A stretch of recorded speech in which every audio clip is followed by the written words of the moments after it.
Everyone, welcome back to our channel. आप सबका स्वागत है आपके अपने YouTube channel my IVF journey पर। देखिए, सुबह के जो हैं 3:20 हुए हैं और अभी अभी मैं उठी हूँ और बाहर बहुत ज़्यादा अंधेरा है। आज हमें जल्दी जाना था क्योंकि पिछली बार जो थी हमें एक दो चीज़ों के बारे में रह गया था पता करना। वो पता करना है। चाँद निकला हुआ है, मेरे कैमरे से इतना क्लियर नहीं आ रहा था। तो अभी जो है मैं रात को काफ़ी प्रिपरेशन करके सोई थी, टिफ़िन वगैरह सारा साफ़ वगैरह करके, और सब्ज़ी भी मैंने रात को ही बना ली थी क्योंकि विंटर्स का मौसम है तो ख़राब नहीं होती है। आटा भी गूंद के रखा हुआ था क्योंकि 3:15 बजे सुबह सुबह, वैसे तो मुझे सारी रात ही नींद नहीं आई क्योंकि रात को जो है एक तो टेंशन लगी रहती है, कुछ वैसे भी प्रेगनेंसी के 8-9 मंथ में नींद नहीं आती है, रात को डिफ़िकल्टी होती है सोने में। और अभी जो है मैंने खाना वगैरह तो रोटी बना ली है, तो अभी जो है मैं निकलने वाले हैं। अभी जो है 5:30 का टाइम हो गया है। जैसे मैंने आपको दिखाया था कि मैं 3:15 बजे उठी हूँ। मैंने कुछ प्रिपरेशन जो है रात को करके रखी थी, मैंने सारा आपको बताया। अभी जो है हम निकलने वाले हैं, देखते हैं कितने बजे, क्योंकि वहाँ पर लाइंस वगैरह भी बहुत ज़्यादा जल्दी लग जाती हैं। काफ़ी लाइंस होती हैं वहाँ पर, जो है लंबी लंबी लाइन, आपको पिछली बार भी दिखाया था मैंने। तो देखते हैं, अब 5:30 बजे तो हो गए हैं। देखते हैं कब पहुँचते हैं। जाने में 1-1.5 घंटा तो हमारा यहाँ से लग जाता है। ठंड हो रही है और मैंने स्वेटर वगैरह तो डाल लिया है, अच्छे से अपने आप को कवर कर लिया है। देखते हैं वहाँ जाके, और मतलब रास्ते में इतनी धुंध है, अभी बिल्कुल अंधेरा हो रखा है। तो अभी अपने लिए चाय बनाई है मैंने। वैसे तो हम चाय वगैरह साथ में ही लेकर चले जाते हैं, खाना वगैरह भी जैसे मैंने आपको दिखाया साथ ही लेकर जाती हूँ, क्योंकि बाहर का खाना तो आजकल वैसे भी कोरोना वगैरह फैल रहा है, तो इस वजह से मैं अपना खाना जो है सुबह 3:15 बजे उठ के, मैंने अपने लिए कुछ रात को प्रिपरेशन करी थी, वो सुबह उठ के बना लिया। अब देखते हैं, चलते हैं, क्या बोलते हैं डॉक्टर वहाँ पर। कुछ जो अपने अल्ट्रासाउंड्स वगैरह हैं, रिपोर्ट्स हैं, वो सब उनको दिखानी है। तो देखते हैं, वहाँ जाकर मैं आपसे बात करती हूँ। देखिए, रास्ते में कितना ज़्यादा अंधेरा हो रखा है। पिछली बार की तरह इतनी धुंध तो नहीं है, क्योंकि पिछली बार तो जैसे वाइट वाइट सी फॉग भी आपको दिख रहा होगा, नज़र आ रही होगी। उस तरह की धुंध तो नहीं है, लेकिन वो काफ़ी अंधेरा है। रात को ड्राइव, मतलब इस टाइम पे ड्राइव करना भी बहुत ज़्यादा मुश्किल सा लगता है, डर सा लगता है, क्योंकि इस टाइम जो है गाड़ी वगैरह लोड हो रही होती हैं, ट्रक वगैरह चल रहे होते हैं, तो रास्ते में ये सब देख के तो बहुत ज़्यादा और भी ज़्यादा डर लगता है। ये हमारे यहाँ का पीर है, बहुत यहाँ पे लोग आते हैं दूर दूर से, अमृतसर वगैरह से। तो यहाँ पे बस अब हल्का हल्की जो है रोशनी सी आपको दिख रही होगी, रोशनी होनी स्टार्ट हो गई थी, पर अभी भी काफ़ी अंधेरा है। सुबह सुबह निकलना बहुत मुश्किल लगता है। मैं तो बहुत ज़्यादा परेशान हो जाती हूँ, क्योंकि हमें डॉक्टर ने वैसे तो ये बोला था कि आप कहीं और भी प्रेफर कर सकते हैं, पर उन्होंने जब सबसे पहले PGI का नाम ले लिया था, तो PGI का फिर ये है ना कि इधर उधर भटकने से तो बेटर है कि हम PGI के लिए प्रेफर करें, क्योंकि जब ऑन द स्पॉट जब कोई प्रॉब्लम आ जाती है तो वो PGI रेफ़र कर देते हैं। तो फिर PGI का ये होता है कि वो केस को संभाल लेते हैं, तो इसीलिए हम PGI जाते हैं। अभी बिल्कुल जो है हल्का हल्का जो है बिल्कुल चानना सा होना शुरू हो गया है, अंधेरा हट गया है बिल्कुल। तो अभी देखते हैं कितने बजे। अपनी तरफ से तो हम जल्दी निकलने की और भी कोशिश करते हैं, फटाफट से खाना वगैरह भी बनाते हैं, बल्कि हस्बैंड कहते हैं कि बाहर से ले लेंगे, लेकिन मेरे को ये होता है कि आजकल इन्फेक्शन वगैरह भी फैल रहा है, और वैसे भी जो है कोरोना वगैरह का डर है, तो ये सब जो है अभी ओमिक्रॉन वगैरह भी फैल रहा है, तो इस वजह से जो है अपना ध्यान भी रखना पड़ता है। क्योंकि आपको पता है कि प्रेगनेंसी में मुझे वैक्सीन के लिए भी मना कर दिया था, मैंने वैक्सीन भी नहीं लगवाई है। तो यहाँ पर हम पहुँच गए हैं, न्यू OPD है। आपको जो है मैं नॉलेज के लिए बता दूं, अगर कभी आपको गायनी से मिलना है किसी इनफर्टिलिटी के लिए या किसी भी चीज़ के लिए, तो आपको जो है न्यू OPD में आना है यहाँ पर। तो यहाँ पर देखिए, अभी सुबह सुबह हम 7:30 से थोड़ा सा ही ऊपर टाइम हुआ होगा जब हम पहुँचे थे।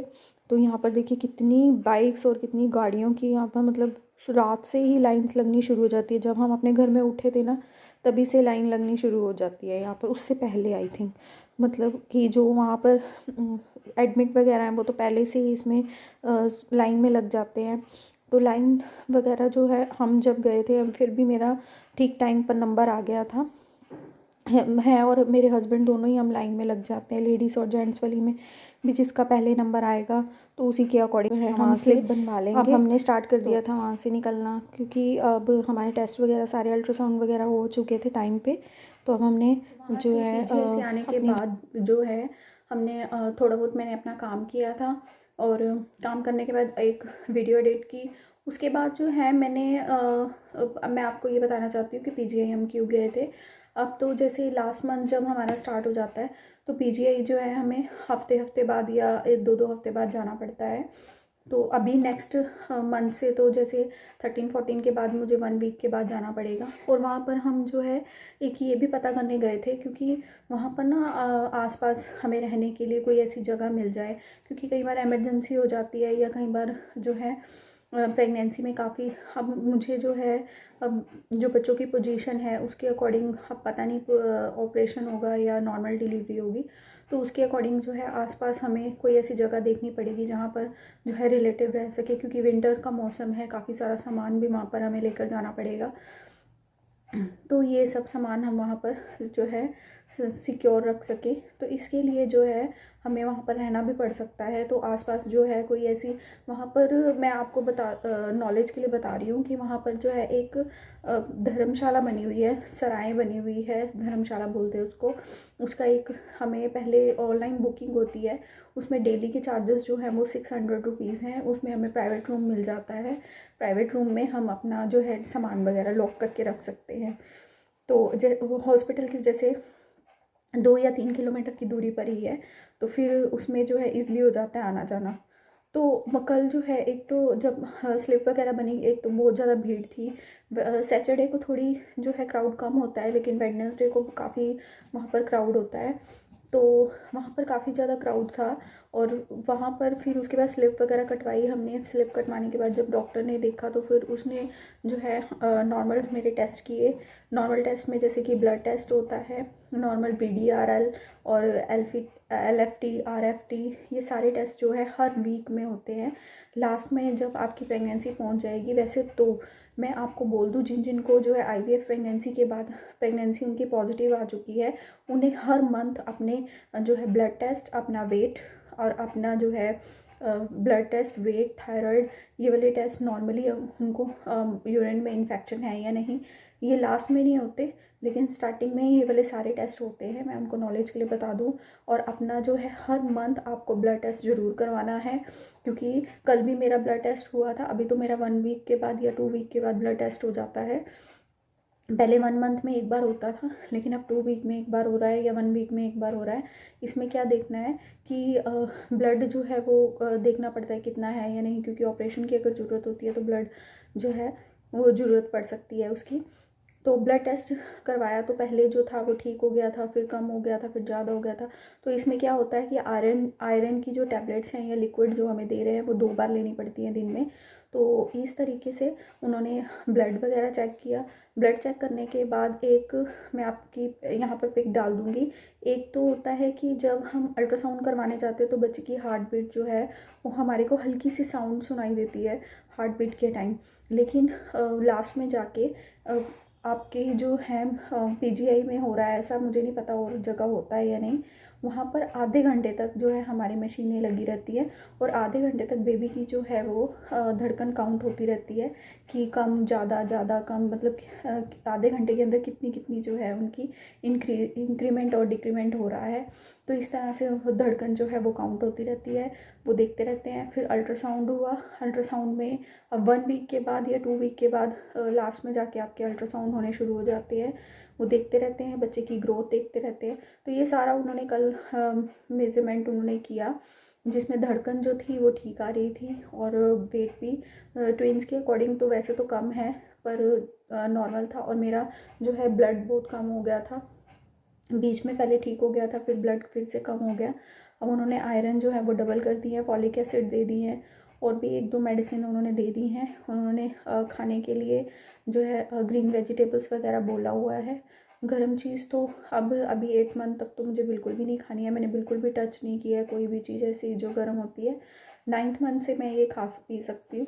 और आपको भी जो है मैं यही बोलूँगी, बहुत से लोग ये क्वेश्चन करते हैं कि हम ये अदरक खा सकते हैं या नहीं, लहसुन खा सकते हैं नहीं। देखिए, जहाँ हम इतनी मेडिसिन खा रहे हैं वहाँ अगर आप ये चीज़ें 1 साल 9 मंथ के लिए छोड़ देंगे तो आपको कोई नुकसान नहीं होने वाला है। तो ये चीज़ें आप छोड़ दीजिए, बिल्कुल ये चीज़ें मत खाइए। आप जितना हो सके जो है अपने नॉर्मल चीज़ें खाइए, गर्म चीज़ बिल्कुल भी मत खाइए। अदरक वाली चाय पीना आपके लिए फर्स्ट 3 मंथ तो बहुत, फर्स्ट 4 मंथ तो बहुत ज़्यादा नुकसान देगी, तो बिल्कुल भी मत पीजिए। विंटर में अगर आपको अभी अभी प्रेगनेंसी कंसीव हुई है तो आप बिल्कुल इसको अवॉइड कीजिए। नॉर्मल और चाय भी आप 1 कप जो है पूरे दिन में लीजिए। दूध वगैरह कोई प्रेफर कीजिए, तो दूध भी गर्म पीना है आपको। अब जैसे विंटर का मौसम है, ठंडा दूध मत पीजिए, क्योंकि थोड़ा सा भी इन्फेक्शन अगर आपको थोड़ी सी भी क्योंकि आगे जो जैसे कि अब ओमिक्रॉन या कोरोना जैसी ऐसी जो है बीमारी फैल रही है, तो उसके वजह से ऐसा ना हो कि आपको कोरोना के टेस्ट या कोरोना की वैक्सीन लगवानी पड़ जाए, जिसकी वजह से आपको प्रॉब्लम हो। तो मैं तो यही कहूँगी कि अपना ध्यान रखिए। तो आज की वीडियो यहीं पर ख़त्म करते हैं। राधे राधे।